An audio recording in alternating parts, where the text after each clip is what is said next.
It's a good day, VA, with Sam Pugh and Carolyn Day Pruitt. Brought to you by Dunlop House. A typical day for me is making sure that the residents have their meds on time and also making sure that they have a good day. My name is Felicia Woodley, and I'm a CNA med tech at Dunlop House. No matter what the situation is, we always put the residents here at Dunlop House first. My work is meaningful because they'll come to me and tell me, thanks for that smile that you have on your face. I connect with them because I look at them as one of my family members. Dunlop House, more than a house, is home. Welcome to Good Day VA. Today we'll take you on an adventure that includes interviewing the remarkable, possibly saving relationships, and even a bit of a mystery.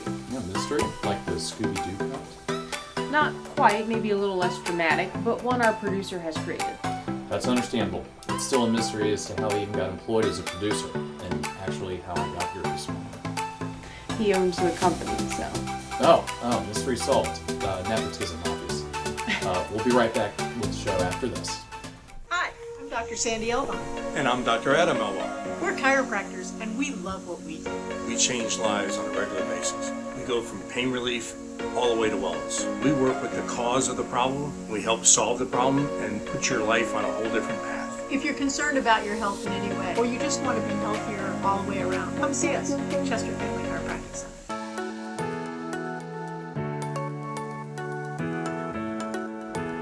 Yes, you can still get haircuts, colors, highlights, waxing services, everything that's going to make you look great right here at the Apothic Company.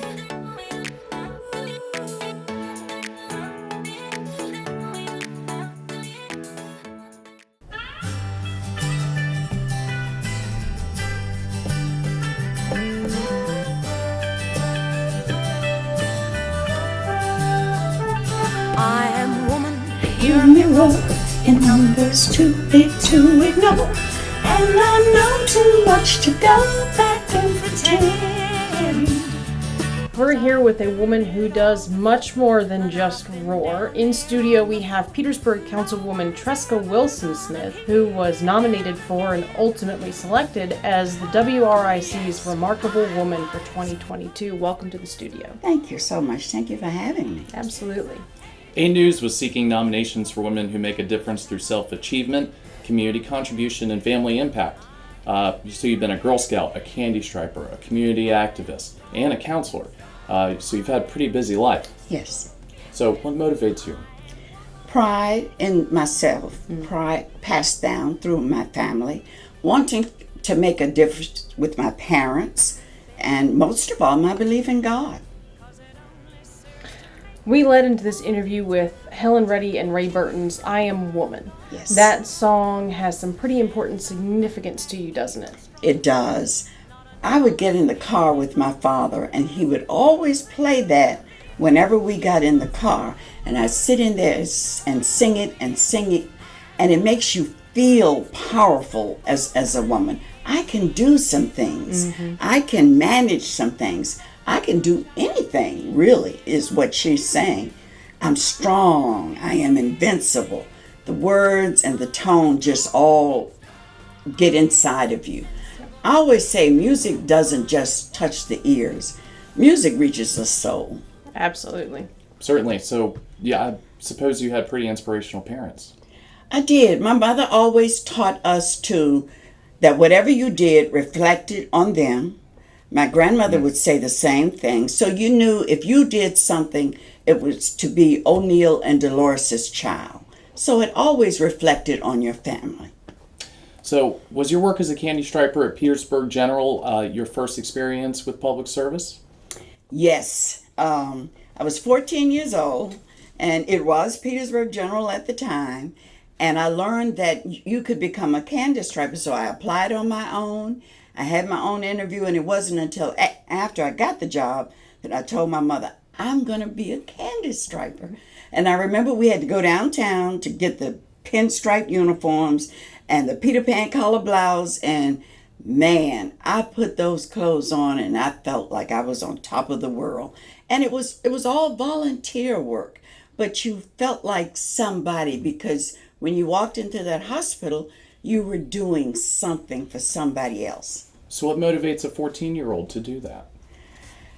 just a desire to do right, a desire to make the Wilson name good and great. My father, who always instilled in us to do things for other people, and watching him, we saw him, a family's house had caught on fire. We saw him run in and rescue those people. Wow. Yeah, we saw our father do remarkable things. While he was busy in action, our mother was busy talking to us about things to do and not to do. So I grew up in a family or in a household where doing for people was the right thing to do. It's a blessing to have role models like that. It is a wonderful blessing. I would not have traded my parents for anything in the world. My mother just passed away March the 5th. I'm sorry. And we were singing a song at her wake, and it alluded to, I have no regrets. We took care of her. We did what we were supposed to do. So, all is well. That's what we sang. It is well with my soul. Mm-hmm. Yes. So in today's very polarizing political climate, even the very definition of a woman is under fire at times. How important is it to have a clear definition of a woman in terms of developing relatable role models for young girls and acknowledging the distinct value that women play in our society? I have a 9-year-old great-granddaughter, and we were looking at the confirmation of the new Supreme Court Justice, the judge. And I was so elated to show her. And I said, look at her. This is the first time we've had an African American woman put in this position. You must remember this. But I want you to understand it. I want you to see the great works that's going on. And it's going on by a woman.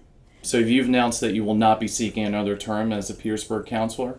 So what's next? I'd like to go higher. I feel that when you can't get things done on one level, then you try another level. It's like when I started my job at Southside Virginia Training Center as an aide, I had ideas and compassion for my patients. But I had a promotion. Then I had a third promotion, but to get to that other promotion, I had to do some backtracking in order to go a little higher. So right now, it's the same premise. I have ideas. I have a desire to help Petersburg to thrive. And I feel as a council person that what I do is not effective because I can't get things done on this council. So I look for a higher position, going further in the political career, if you want to call it political. I don't call it political careers because I don't feel as though I'm a politician. I'm a person who wants to do right by the people of Petersburg and serve them. And if people can put that into the definition of politician, fine. But that's my goal. So yeah, I would like to stop at this point and then go further later on down the road. Excellent. So passionate, committed, remarkable, Tresca Wilson-Smith. Thank you. Thank you. Thank you. Thank you. What a remarkable woman indeed. Yes, she is. And speaking of remarkable, how about the design of the human body? Dr. Sandy is going to show us an amazing aspect to our anatomy. Let's check it out.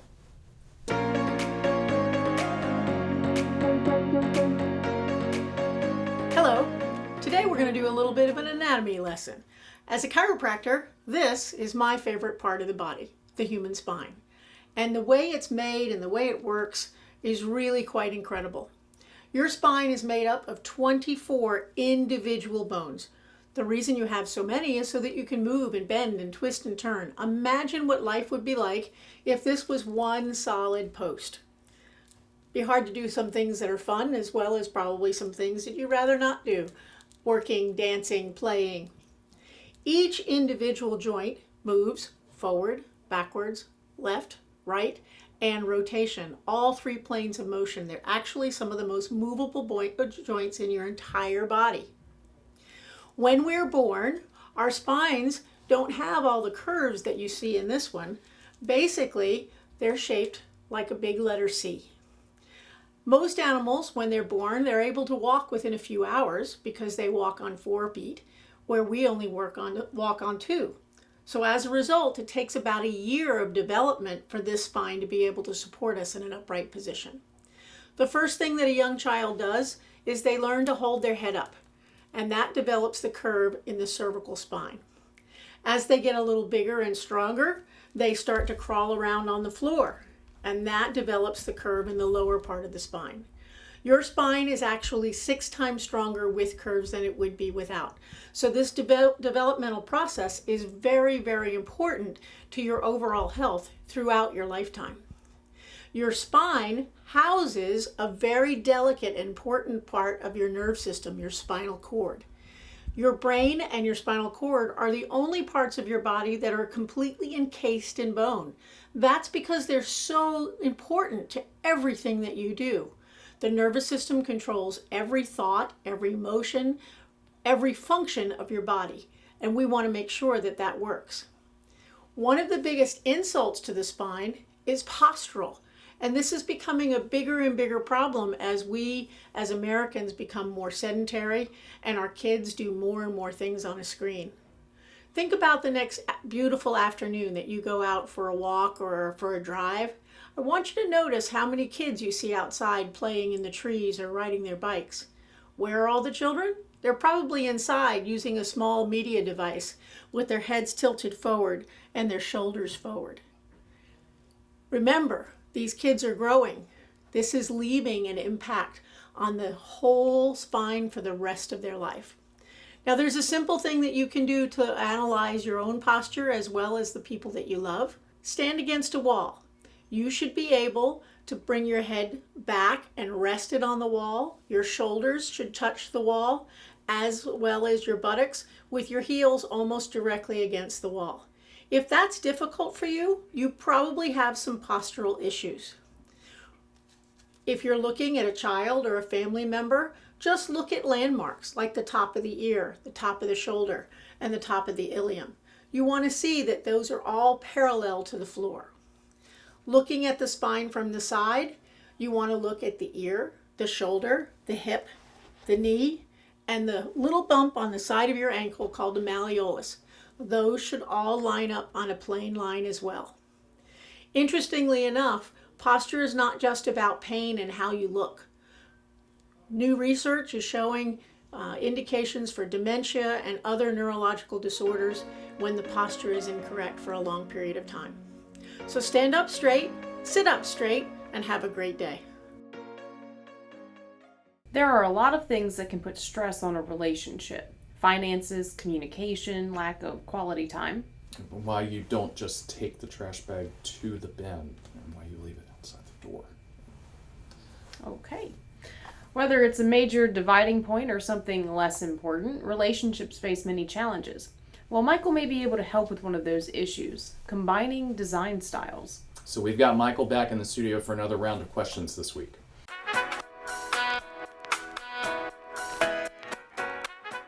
Michael, I've got a friend that is getting married and is bringing their distinctly different home decor into their spouse's living space. How can the two combine styles without a total compromise for one or the other? Wow, what a good question. This is something we see a lot. I very often meet with clients who are merging two very different styles with each other. Usually it's because they both have homes, they met, they got married, they're moving in together, and there are some good tips and tricks for how to merge two very different styles. I know this partly because I'm an interior designer, but also because I have been through this myself. Some good ground rules when it comes to mixing styles, particularly if you have antiques or more modern pieces that need to merge together. You want the color palette of the room or the home to reflect a color palette of today. So no old-fashioned color palettes. Anything that's in there should be updated to be a more contemporary color palette. Furniture pieces like sofas, tables, and large case good pieces like hutches and servers can be old. They can be antique. They can be in their original finish. Newer pieces like lighting and technology should be as up to date as possible. And the merging of a more contemporary light fixture in a room with a more traditional piece in a more contemporary color palette is a great way to blend those two styles in. Now, you're going to have to make some rough decisions with this. It might require some reupholstery of some of the pieces that are going in so that they look like a cohesive set. It may mean that one piece that belonged to a room previously, like let's say a table that was in a bedroom, becomes a table in a living room or a dining room or even the laundry room. You have to let go of the pre-prescribed notions of where these pieces have always lived in the way that you've seen them, and maybe take a fresh look at how they would work in a different space altogether. Pieces don't belong to spaces, so a dining table doesn't have to be in a dining room necessarily, particularly if it can condense down and be used, let's say, as a library table behind a sofa. So there's lots of different ways that you can merge two different looks together to create a brand new look. Very often clients want to have a new look as a couple, and I think that's so important to do because you're shedding the old identity and moving forward with a new identity as a pair. And I think that merging your two styles together can cause conflict, and I have seen some clients that have gotten into some heated arguments. What is the best way to avoid all that stress, potential arguments, and passive-aggressive destruction of one's pre-relationship property? Well, if you know your partner's style, work out what they love and what you love. Find the commonality. Talk about what colors you hate, what textures you dislike, and what pieces each other have that the other one really likes or really doesn't like. You might have a chair that your partner says, absolutely not, cannot go in my house. Think about that. Can you change the chair? Can you reupholster it? Or is it just a no-go? And keep in mind that both of you will have to make some kind of sacrifice and some kind of compromise in order to have cohesive styles together. So at what point does a couple need professional consultation? I will always say that consulting with a professional is worth its weight in gold. We will prevent you from making these costly mistakes or throwing out a piece that maybe should have been used or salvaged, or it might have had great value that you didn't even know about. I had a client once who was taking a Herman Miller lounger to Goodwill because her husband didn't like it. And we saw this, and it was an original piece. We said, whoa, do you have any idea the value this piece has? We were able to recover it for her and put it back in the home in a new and refreshed way because it was looking a little long in the tooth when she was taking it to Goodwill. But she didn't know what she had. And very often when you're trying to merge spaces together, having that third eye is so important because you're used to seeing your objects in a particular space and in a particular function and purpose. And it can be very hard to imagine them used in another way. That third eye of a designer can come in and assess the function of the space and of you two as a couple and how you would be interacting and using that space, and then fill in the blanks with the pieces that you already have, and maybe we have a better use for a piece than you had originally thought. So it can save a lot of energy, a lot of time, and it can take we could be the referee. It can take some of the heat off of the two of you having to make the decisions yourself. Thank you, Michael. A referee might be able to use you on this whole trash bag fiasco. Let me see if I can get Catherine on the phone. Or we might just go on with the show. Okay. We'll be back after this.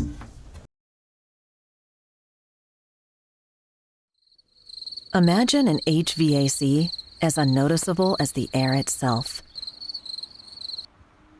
Sounds pretty good, huh? The new Daikin Fit. Air intelligence. Keep your home comfortable and quiet with the new energy-efficient Daikin Fit system. Right now at Colonial Plumbing, Heating and Air, we're offering a $1,000 rebate on any new Daikin Fit HVAC system. Colonial Plumbing, Heating and Air, service that's revolutionary. Is it time for a mystery, Carolyn Day? It sure is, Sam. It seems it's time for dishing it up. However, the producer has given us no notes on where it is, what recipe or foodie destination we're going to enjoy, or even who's hosting the segment. That certainly leaves egg on his face. See what I did there? Little food humor. Yeah, very little. Let's see where this week's Dishing It Up takes us.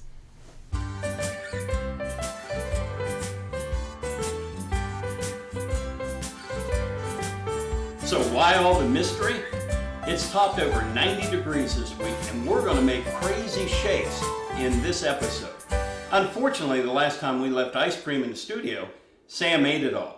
So I've had to sneak off to a secret kitchen so we can make these fabulous shakes. So let's get ready to have some fun on this week's Dishing It Up. And to make crazy shakes, sometimes you need a crazy crew. So I've invited my wife and family members Denise and Sal. Crazy shakes are as much about presentation as they are the wild flavors and the intense look of the piece. So Denise, what are you doing here? What I'm doing here is I'm coating the top of the glass with some chocolate. Let me sprinkle that before that chocolate dries up. Yum, yum for me. All right, let's get this thing started. We're going to start our crazy concoction with a strawberry base. We're going to start with 3/4 of filling this up.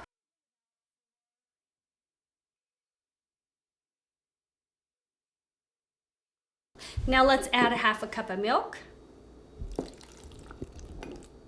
Now let's put it on a blender till it's smooth.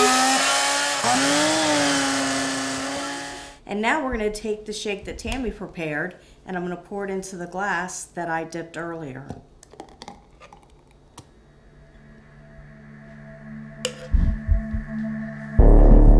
Now it's time to add some crazy. Add banana first. Oh, let's put a cloud of cotton candy there. Oh, you gotta add the whipped cream. Don't forget sprinkles. How about a little chocolate syrup? And just to top it off, we're gonna put a couple of cherries on there. Since we're sporting the French berets, bon appetit.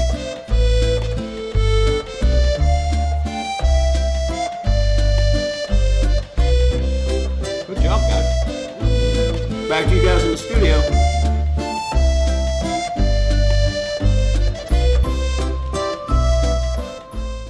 Let's follow up that foodie adventure with a little dessert. Nice segue. Chai has traveled to a tasty destination in this week's Uncommonwealth. Let's go. Today on Uncommonwealth, I'm up to my elbows in ice cream at Ridgeland Creamery.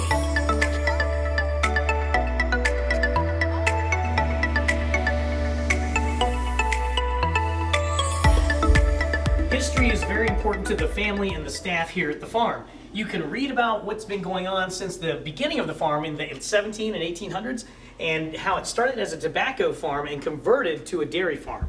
We are in a very special place here at the creamery. This is the Hall of Fame, where you'll have your top employees of cows of the month.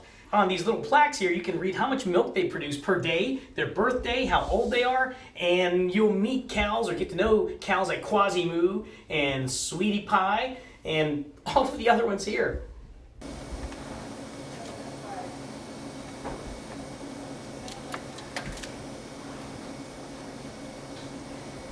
Thanks, Alyssa. I just got a homemade waffle cone packed with cookie dough ice cream here at Richland's Creamery, where you can find over 24 flavors of ice cream right here in the case. And now for the test. Delicious. One of the unique things about Richland's Creamery is that they make the ice cream right here by hand. And we had the opportunity to talk to JC, the ice cream manager, about that process. So we make all of our ice cream mix right here in our facility from our own cows. We have 2 mix tanks. Each tank holds about 200 gallons of ice cream mix. Beside our mix tanks, we have our ice cream machines. Those make us 2 3-gallons at a time, or about 2.5 to 3 crates of pints, or 12 half-gallons. We hand put all of the ingredients into the machine. Once it has been fully made and churned, we hand stir in all of the ingredients, and we then put it into a pitcher, and we hand pour each pitcher into each individual pint. So when you go to the store, it has been hand stirred, hand poured into that container that you just bought. We are now in the heart of the operation here at Richland's Creamery. This is the milk production plant. Now right here is where the milk comes in raw, straight from the cow at the farm next door. It comes into these tanks, and then it's homogenized and pasteurized and then bottled.